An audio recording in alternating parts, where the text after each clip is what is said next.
संगदिल उस्ताद की गर्मी में सजा, मासूम बच्चा हमेशा के लिए माजूर हो गया।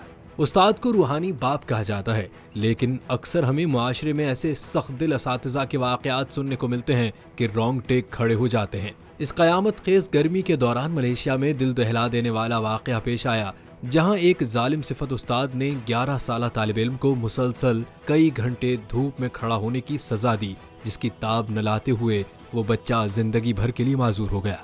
बच्चे को हीट स्ट्रोक के नतीजे में आसाबी नुकसान पहुंचा और अस्पताल में उसको पर्सन विद डिसेबिलिटी PWD करार दे दिया है और कहा कि बच्चा अब नॉर्मल नहीं रहा, इसलिए अब उसको खुसूसी बच्चों के स्कूल भेजने की जरूरत है।